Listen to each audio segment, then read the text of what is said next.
I'm Jean Milligan. I'm the Director of Communications at IOE, so thank you all for coming.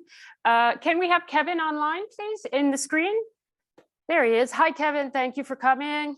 So I'm just going to introduce you to, I know you all probably know them all very well, but I'm just going to make introductions so that we are all familiar. So Patricia, I'm going to start with you. So Patricia Peringa-Gezikis, did I pronounce it correctly? It's fine. Yeah, okay.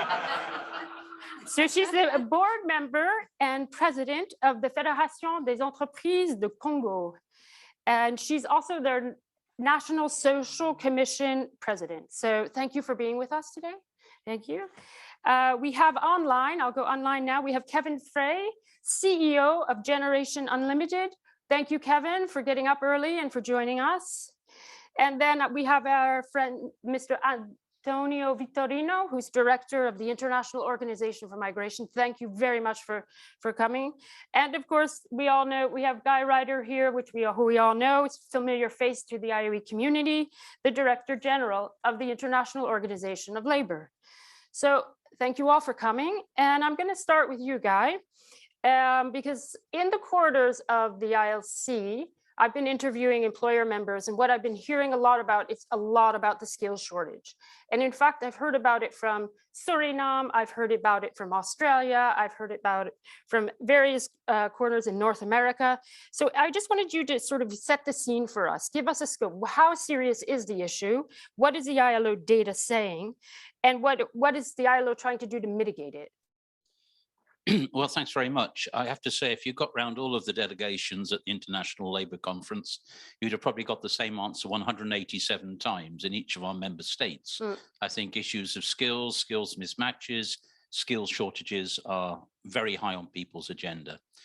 But there's a whole series of paradoxes, I think, in the situation that we confront. Let me just give you, I'm not going to overload you with numbers, but in the first instance, and I think this should concentrate the minds of us all, 1 in every 5 young people, women and men, are not in education, training or employment. So we have, in the first instance, to understand that there is a very large number of the youth population who are simply being put to one side. Now, you can look at that however you want to, but it's a human tragedy, and we need to join our forces to rectify that situation.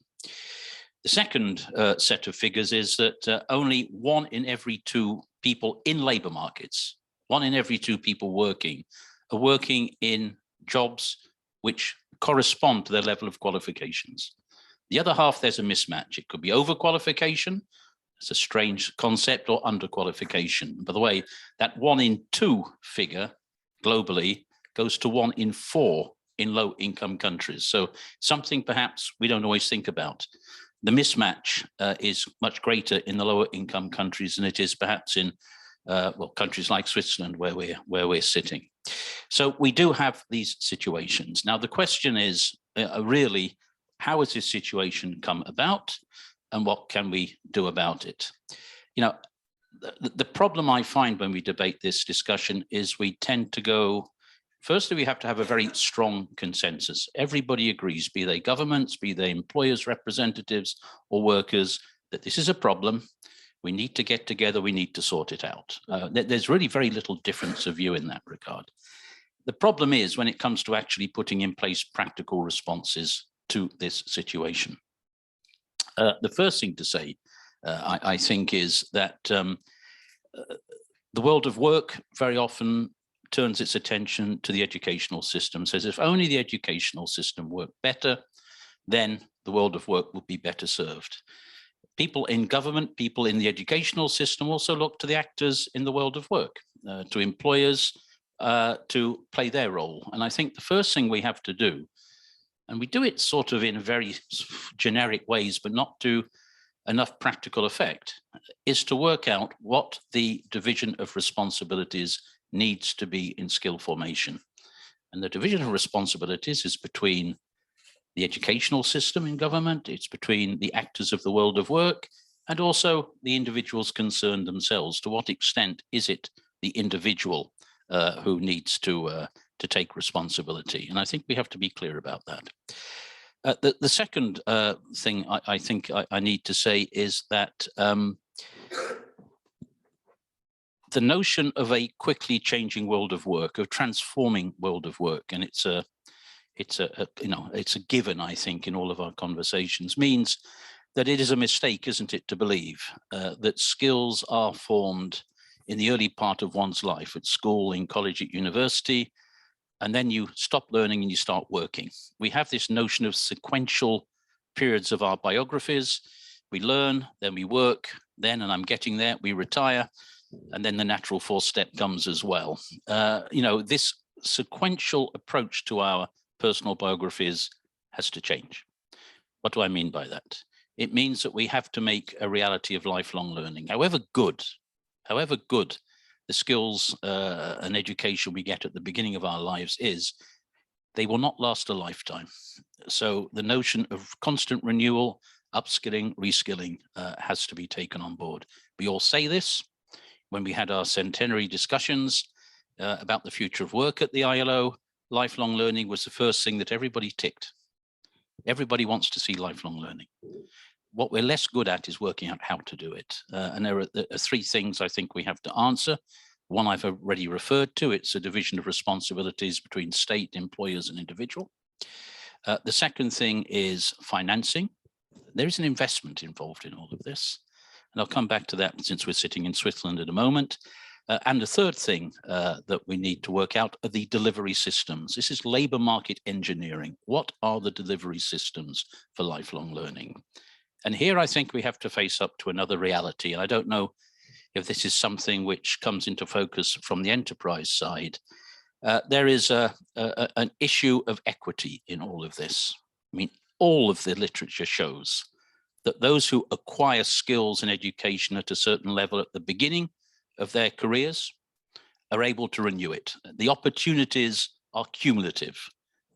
And for the same reason, and conversely, those who don't get a chance at education or have only very low level skills at the beginning, it's damn difficult for them to get on the educational train, as it were, as we move. Now, I'm going to say something which everybody agrees with, the extent to which you can have dual educational skills system, formal classroom learning, learning on the job, the classic Swiss systems of apprenticeship. I think everybody recognizes they work. And when I've interacted with Swiss employers and with the authorities here, it's seen as a win-win-win system. Everybody wins out of this. The question is, why don't we all do it? It's an interesting question. Why don't we all copy our good friends like Blaise who get this right? And I think that the answer to that question is a little bit more complicated than people might think. When I've interacted with colleagues on the Swiss apprenticeship system, it's very clear that enterprises see an economic rationale in investing in apprenticeships. I've seen studies from the University of Zurich which actually give a percentage return on outlay in apprenticeships, and they're considerable. It just makes business sense. Secondly, though, that's not just enough, otherwise we would all be doing it.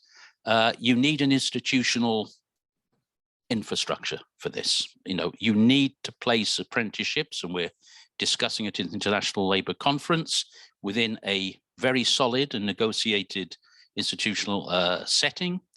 And thirdly, I'll be corrected if I'm wrong on this, but it's my impression. There are some societal norms involved here. Now, there is an expectation, I believe, in certain societies that enterprises have a responsibility towards the communities and the young people within whom they operate, and this is expected.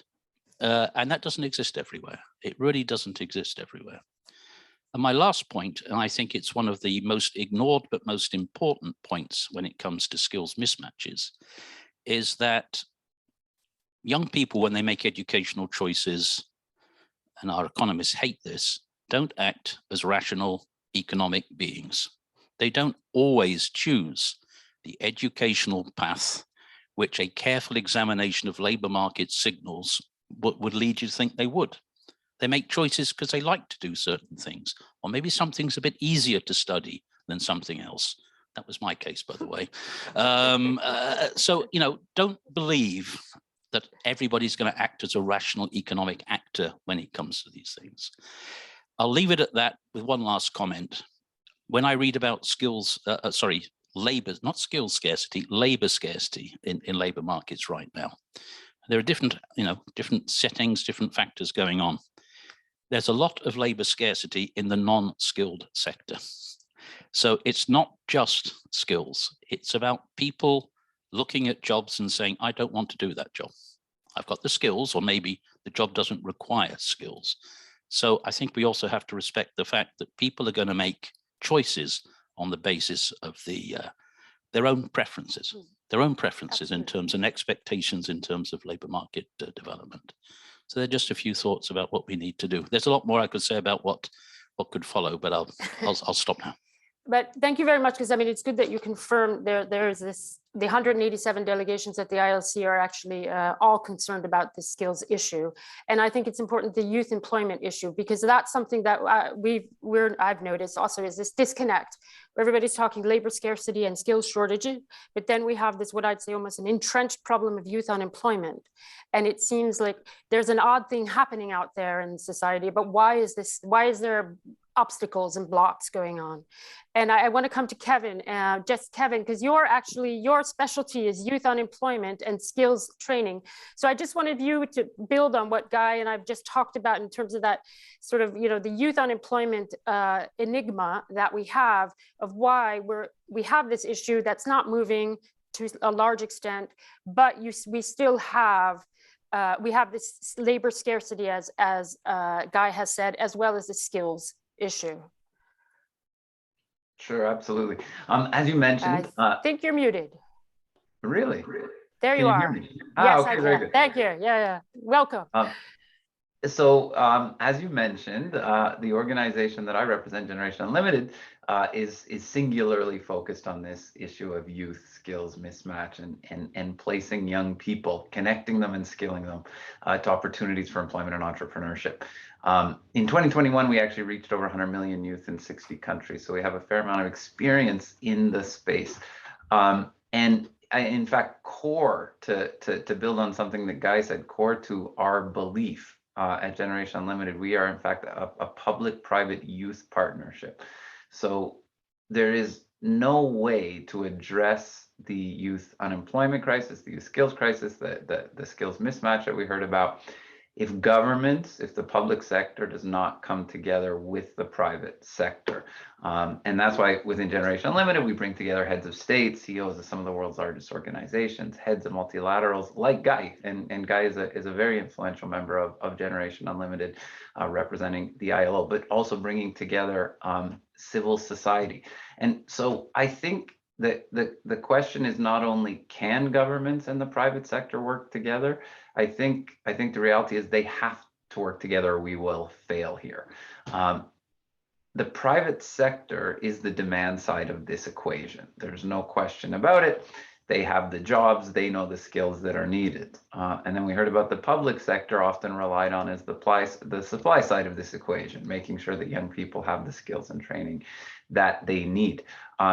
But of course, the magic or lack thereof happens at the nexus between the two, because if we don't have those dynamic feedback loops where the private sector is actually informing the public sector about the skills they need, then of course, we're not going to be able to solve for that skills mismatch. We did a paper, a report with PwC late last year that was then published by Harvard Business Review called Reaching Yes, which I'd encourage folks to have a look at, which had some really practical recommendations for both governments and the private sector about how to potentially solve for this nexus, this dynamic feedback loop that we need to have in order to be able to address the ever-changing world of work. And one of the things that we called for was for the private sector to potentially start to free up some of its corporate trainings. We don't think that ministries of education are necessarily best placed to come up with cutting edge, job relevant certifications. We actually think that corporations can lean in and actually, from behind their corporate firewalls, bring some of these courses and certifications forward, and that in fact the public sector can start to use them. So we're actually advocating very strongly for a much closer connection between private sector, public sector, and even some merging of the certification realities going forward. Okay, thank you. Yeah, I think that's really the private public sector, I think is just, yeah, it's an incredibly important answer and a way to resolve the issue, at least to bring momentum to it. I think is the important part of that message you've given us. I'm going to sort of move now. We're going to change into a new chapter, if I can say, because we've talked about labor scarcity and we have skills shortages. We know that it's about youth and education systems, as you mentioned, Guy. But I think there's also a question of mobility. We're taking it into mobility. And I'm coming to you, Mr. Victorino, because because it's so clear there's a labor shortage, even in Switzerland, even in Geneva, they're now saying that there's actually starting to become an issue. And so I'm curious, it's clearly businesses have said there's a war for talent. What I can't understand is, and perhaps the audience, is why is there a disconnect between political discourse, between public opinion, and actually what is required in a society? Why is there that disconnect? Yes, thank you so much for the invitation. I think that Guy has been very eloquent, as usual, in explaining the trends of the changes that we are witnessing in the world of work. From my perspective, the pandemic has had a very interesting impacts in that change. For instance, for the first time, the countries of destination recognized that there were migrants who were essential workers. This concept of essential worker had never been used before when it was about migrants. And we are not talking about the Einsteins of the world. We are talking about the ones who were in the fields to save the crops.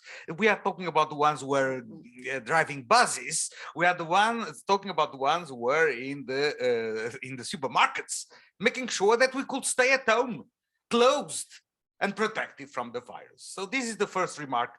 That is striking because, in fact, what I see in terms of dynamics is that there is a public discourse that is very favorable to regular migration pathways for the highly skilled, but then they forget everybody else.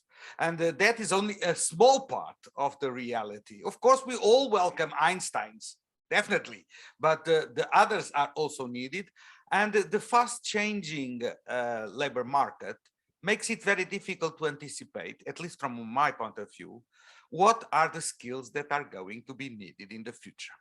Having said that, I think that, as Kevin said, the labor market here and the employers play the role of the demand side. Now we need also to look to the supply side. And when we look to the supply side, I must recognize that the migration policies, particularly the regular migration policies, are much more heavy and slow to adapt to a fast changing labor market. And so this disconnect is serious because, of course, you need to bring together the two demands, the two sides, demand and supply. And now what is the solution? Well, first of all, I'm going to say something, I'm going to say it very softly, okay? Because employers need to be more vocal when it comes to discuss migration policy. Because partnerships require the involvement of trade unions and the employers to make sure that it can be a win-win situation for the migrants themselves, for the countries also of destination. And sometimes there is a missing voice in this partnership because the migration policies need to incorporate data and information that can only be provided by the employers. The employers are the ones who can tell the migration experts what are the needs, what are the real needs, what are the real opportunities that can foster legal pathways for migration.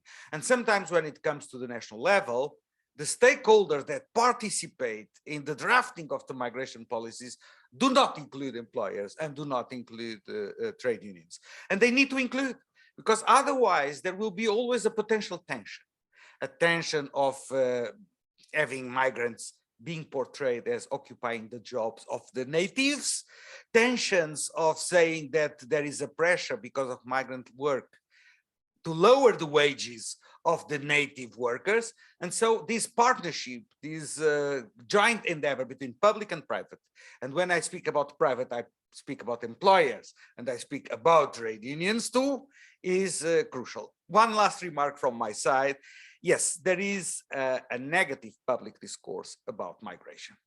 And we need to realize that that negative public discourse makes migrants very often being the scapegoat of a number of social problems that exist in the societies of destination. And the fears, the anxieties, the doubts about the future of my own job make people look to migrants as a threat. And without the engagement of employers and trade unions, we will not be able to dilute that kind of tension and make migration work for all. Ah, thank you. But that's nice.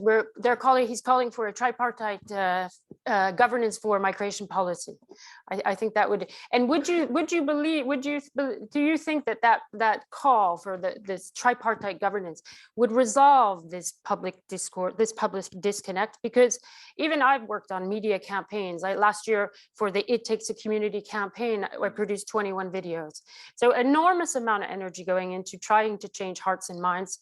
Doesn't seem to be, the needle doesn't seem to be moving a whole lot. So I don't know what else is there. So is it the tripartite? Is it more involvement from in business? What more can we do to change that public discourse? Well, first, between our two organizations, ILO and IOM, we have quite a lot of work together, for instance, on ethical recruitment. That is extremely relevant to make sure that the rights of migrant workers are fully respected. Secondly, there is a mismatch in terms of skills. Sometimes the qualifications and the skills that are required in the countries of destination do not match with the supply side, which means the qualifications of the countries of origin. We have an interesting experience with the Netherlands, having a joint endeavor with a number of companies, Dutch companies, that look to 3 or 4 countries in Africa about their training systems, their vocational training systems, their education systems, and trying to identify what are the skills that are required, what are the qualifications that are required, and how they can guarantee the mutual recognition of those qualifications, which requires also that the countries of destination have a more proactive attitude in investing in the educational training and professional and vocational training systems in the countries of origin of those migrants. But of course, at the last, my last remark is a little bit a gloomy one. Listen, there are serious problems of inequality in the labor market of the countries of destination. And if you expect migration policy to solve them, you are absolutely wrong. If you do not address on their own, as they are, functioning of the market, equality of opportunities, migrants will always be used as a weapon of aggression. So don't ask migration policy to solve problems that only labor policy, social policy can address. But migration can be a small part of a global solution. Thank you. Yeah, and I think it's a good news that the countries of destination are looking to help resolve the situation in terms of being positive, being constructive, rather than just building walls, right? I think that's very, and I think you're right that it's about hiding social unease, but social problems behind this bigger issue, which, Patricia, brings me to you in terms of you are a country of departure. You have the people who are leaving, whether it be skilled, non-skilled. And so I was wondering, in terms of, in your view, in your country, how serious is the issue, and what is being done locally to try to keep skilled people in the country? Thank you, Jean. Well, what have we done so far? Because we are actually, strange enough, we are a departure country, but we also are a destination country, which makes things a bit complicated because DRC as such is surrounded by 9 countries. All right, so it means that we have so much migration coming from the other countries, and at the same time we have our youth mainly that are leaving. And so far, what has been happening in the country as such is that due to COVID crisis, strange enough, we first realized that skilled migrants or skilled people are actually leaving the country, but they're leaving the country to go to destination countries, but to do a very low job. because of, and that is the main problem. And of course, like everywhere else in the world, we have the skills shortages, and we've been trying to figure out how to fix this. So we've had lots of meetings. We are with IOM, with the government, with Ministry of Interior, but it's been said here that it is not Ministry of Education that will actually solve the problem. I'm on board, because it hasn't been said, but I've been on board for, I think, around 7 years of the Vocational Institute of DRC, which is a public institution. And I promise you that so far, because we don't know how to really properly handle the problem, we've been training self-employed, informal young people to try to keep them in the country and to have self-employed young people. And it's kind of worked because they have a job, because they themselves creating a job, then people are actually staying. But these are not the most qualified, I must say. They are not the most qualified youth or young people. So, and something that we've also came across was the fact that we realized that because of the COVID era, if I can call it that way, we have not enough skilled people in the digital world. And that's at all level, actually. And that is something that we actually need to look at now. And we've been working with programs such as with the JICA, with the Japanese, with the Belgian at the moment, and even the program that IOE signed with Microsoft, for LDC countries, so less developed countries.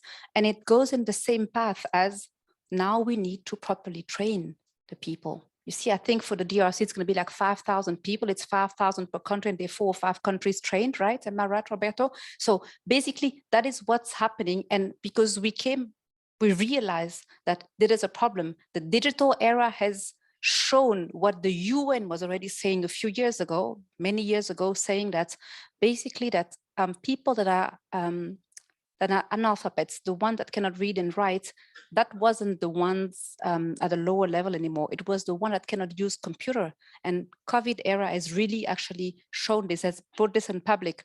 And that is basically the main problem, because at the moment, and we even see it, delegations with youth and less young people, that they cannot use digital instruments. They just cannot use it. So if you cannot use it, it means you are not part of the world.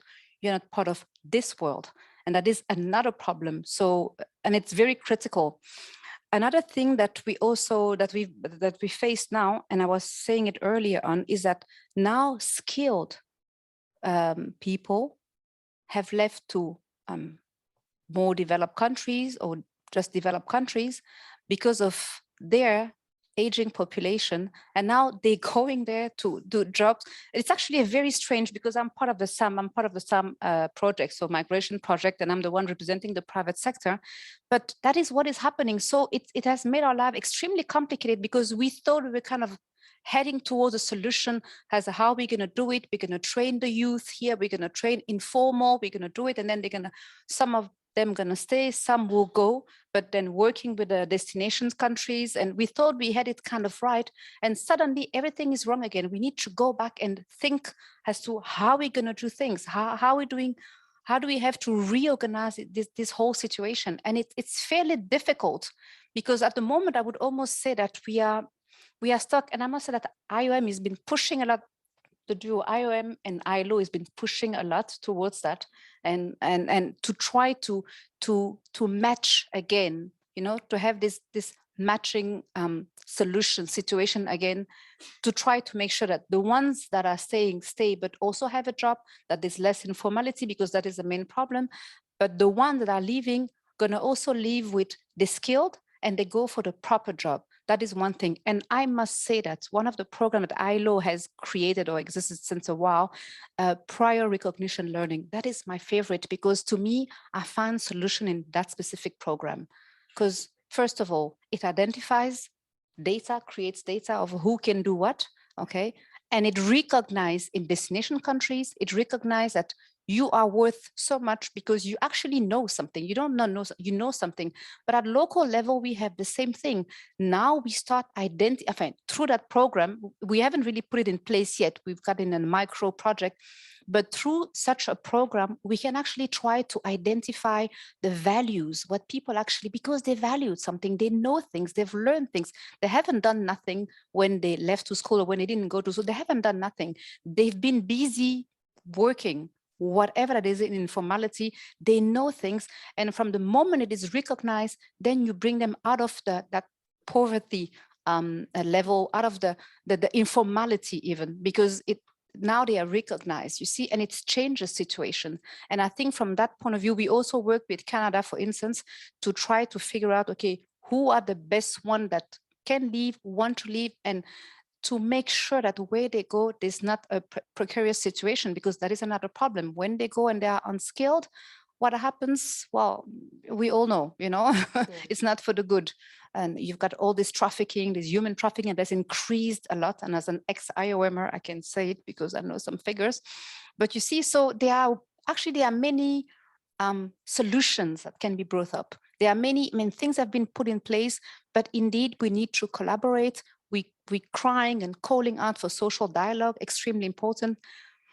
We're not there yet, but I think it's coming. I mean, I like to be optimistic, but I think it's coming because we have realized, and government, even more than institutions, have realized that without social dialogue, private sector needs to be part of every single discussion. And I really appreciate the fact that nowadays, all the development agencies have also come to the realization. So they bring us on the table now, more and more, for many other reasons also, because there were some funds that disappeared, but they brought us on the table now discussion, and they bring us more and more on the table discussions, and we're getting places, if I can say that way. So I hope I'm not speaking too much. No, that's great, but that's good news, and that's good news that it's moving forward. Yeah. I guess, you know what, actually, what I'm thinking when I'm listening to you is something that Guy said about it, you know, learning is no longer you finish at 21, it's going to go on. And I'm coming to you, Guy, because in the situation where it's a success that Patrice just described, it took a lot of effort to get a very small group of people at a young age. How can you do, you know, constant learning, lifelong learning in a context where just even getting the basic education is a challenge? How are we going to address it, or at least come to some sort of understanding of how possible solutions? Yeah, it's not one thing or the other, of course. Yeah. I mean, I think everybody has learned in recent years how important education from really, you know, from the kindergarten is. Those basic learning skills are, and if you're not building on those firm foundations, in fact, lifelong learning becomes a theoretical construct. It doesn't work very well. But I'll repeat what I've said. We've got to work on delivery systems, and we've got to work on financing and responsibilities. Now, I don't want to, I agree with practically everything I've heard, and I agree with what Kevin has said about this demand-supply dichotomy, except I would not put employers exclusively on the demand side when it comes to skills. I'm sure that people in the audience here will accept that enterprises have a very important supply side in the formation of skills. And I think that's something we need to keep in mind. It's not quite as binary as that. Perhaps I can revert to some of the things I've heard about the mobility question. And again, I agree with practically everything I've heard, but let us be careful about thinking in a sort of reductive way of migration as a simple economic resource transfer mechanism. You're not talking about capital transfer here. You're not talking about transfer of goods and raw materials. You're talking about the movement of human beings who have rights. So we need this rights-based approach. And I know we agree on this, Antonio. We need the rights-based approach to migration. And when we ask ourselves, well, why has migration become such a toxic issue? And I regret to say that it has become a toxic issue in the world. Well, we can all deplore the rise of populism and xenophobic reactions, et cetera, et cetera, et cetera. They're coming to take my jobs, et cetera. But there is another side to all of this. The terms under which migration takes place also molds public attitudes. And the golden rule here has to be equal treatment.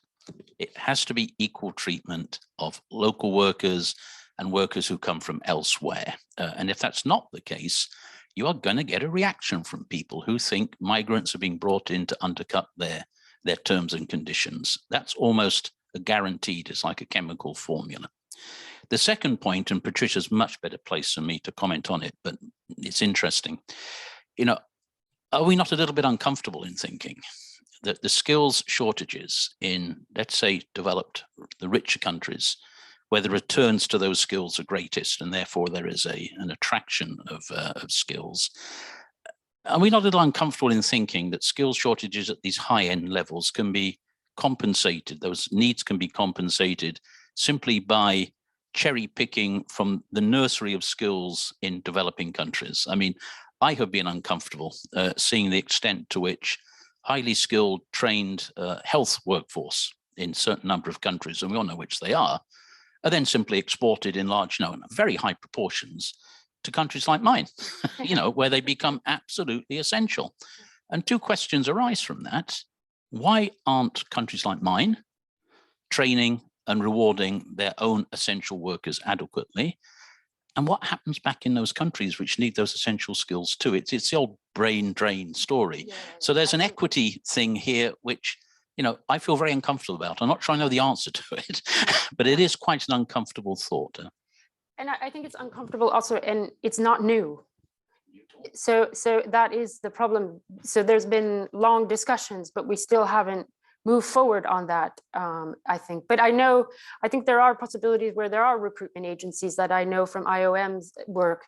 They are working with, I would say, recruitment agencies which have an ethical element side to it, particularly, let's say, in Kenya for nurses into the UK. Right. So but I wanted to know, Mr. Vitorino, from your point of view, are you at IOM trying to connect the skills issues that we've been talking about with the migration policies? Are you having running programs or advocating the link between these skills and the migration issue? Yes, for sure. I mean, we do that as an organization. We do that also in the framework of the UN Migration Network, where IOM is and ILO is parties in the executive committee. And if you read the Global Compact on safe, orderly, and regular migration, and most particularly the Progress Declaration that is being adopted 2 weeks ago, the encouraging sign is that there has been progress in assessing what Guy was mentioning, the rights-based approach to labor mobility, and also the need to open regular pathways. Of course, the debate about brain drain is a very complex debate. Let's be a little bit blunt. You cannot prevent highly qualified migrants to come as if you could prevent the others also to come. You cannot prevent them to come. So you cannot create an isolation for skilled workers. I remember when I was in the European Commission, there were more Mali doctors in London than in the entire Mali. Okay, how can this happen? This is unfair. So how can you solve the problem? Well, the most immediate response is to say, you do not allow Mali doctors to come anymore. Okay, that's ridiculous. As you know, you cannot do that.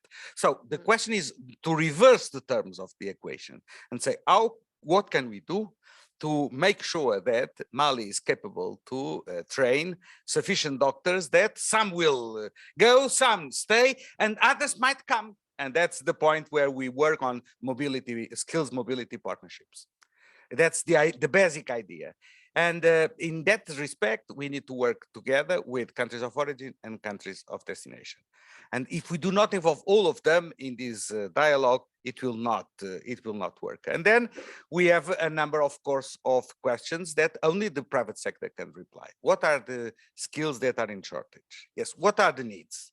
Because we need also to be a little bit more clear on that point, because we cannot frame policies if we do not know what is the social output of the policies that we want to implement.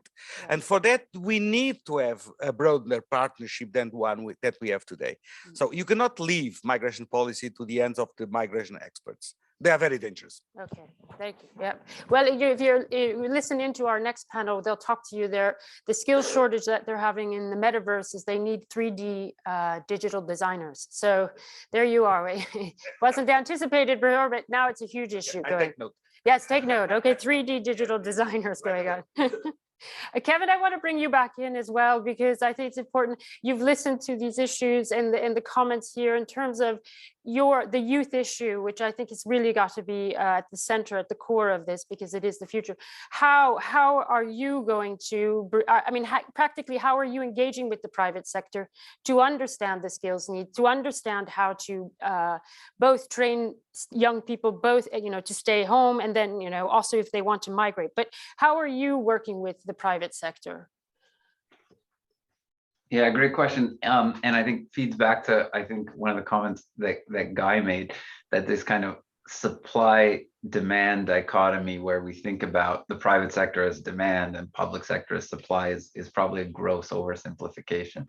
And I think what we need to see, what we're calling for, and I'll give a quick example, maybe bring it to life, is to have the private sector move, not only be demand, but move more and more onto the supply side to actually influence training. I think right now, a lot of what the private sector does is train its own employees for competitive reasons. And they do a really, really good job at it because talent wins. And therefore, if they're able to skill and develop their talent, they position themselves very well competitively. But they also have world-class skilling in a way that the public sector right now doesn't. So what we continue to call on the private sector to do is not only skill their own employees, but take some, not all, take some of that training and make it publicly available for free for young people.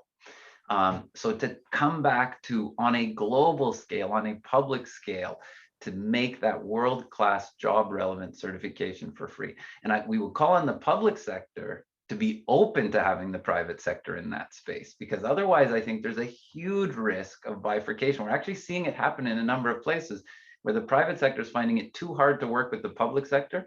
And you're seeing this whole alternative certification universe start to emerge, whereby you're seeing the private sector say to young people, don't worry about education, just come get your quick online certification from us and we'll hire you. So we really believe that nexus, the public-private, we have to both have public sector and private sector open to working with each other on these issues if we're going to move forward. Quick example, 60 seconds. So we heard about Microsoft, very active in this space. We launched a big initiative with them last year, Passport to Earning. Accenture came in on it, Capgemini's come in, Unilever, Dubai Cares as well. This is a digital skilling platform. Microsoft's providing the LMS, all of the cloud space, the different partners, Accenture, Unilever, Capgemini are providing content and certifications. And we're working with governments across India, state governments and federal governments, to at scale provide these certifications to where the target is 10 million young people by 2025. And I think that's the nexus example that we have to get to, as opposed to, because we could have done something else, not tried to work with governments to scale this, but just gone into an alternate pathway and actually gone direct to young people. So I think continuing to force that conversation between private, public sector, taking that world-class skilling that corporates have and using public sector channels to get that to the maximum number of young people is the direction we need to head.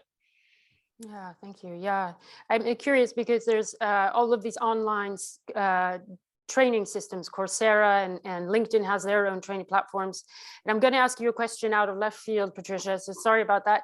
But in terms of these online platforms that they've developed one, these online platforms where you can actually get certification, are they being used widely in DRC, in the African continent? And is that being seen as a pathway to actually getting jobs potentially in countries of destination? So I'm sorry for the left field question, but I actually think these online platforms are going to have a large influence.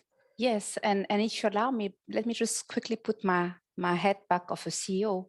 We actually have the centers, but I must say that what is it that we want? We see the youth on the street. They need jobs, okay? Whatever, how, I would almost say they need to find a job in the country of destination, whatever, okay? So all these platforms are actually needed because indeed they do find a job. And I do understand when we're saying that we need to work with government, but like I say, now I'm really putting my head of a CEO and saying, bear in mind that we pay a fee, we pay like 3% on every single employee that we have to be trained and to train others. On top of that, we also pay these vocational training center like I have to train people to make sure we get them because we need the people. So there's a cost involved. And as a CEO, it's very difficult because we're not getting it for free. We're not getting tax reduction from governments. And so there is a problem, but we need the people, we need productivity in our companies. So then how do? We find, I wouldn't say the easy way, but find solutions. And indeed, all these online or vocational training centers, private vocational training centers like I have, they actually answer a problem. Maybe it's not for long term, but they actually do. And we're happy because we then have the right skilled person on the job, okay? They're happy because they have a job, and governments, well, they need to organize themselves. And that is the thing. So there is somehow an issue. And I agree, we need to collaborate. We've asked as an employers organization, we've asked government to say, let's partner on a university together, and then we will tell you what we actually need. And they said, yes, wonderful idea, but we've been waiting for the past, I think, 6 years now, 7 years. We signed MOUs, etc.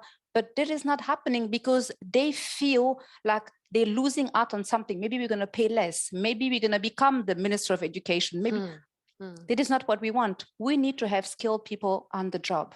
That is what we need. So we will keep on looking and searching for solutions to actually get what we need, you see, and indeed, and I think Generation Unlimited needs to, I mean, we need to talk after this, but because government needs help, you know, it's not that they don't want. I really believe that it's not that there's no will. The will is there, but it's the how. How do we do it? It's the same for us. How do we make sure in companies we keep our skilled people?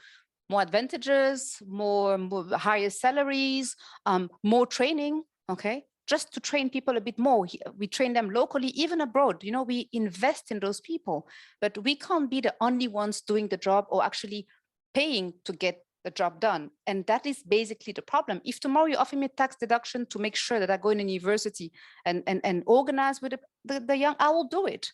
But if it's not the case, then I'm sorry. I'm actually need to earn a living, because we tend to forget that when we talk about private sector, but private sector are actually companies.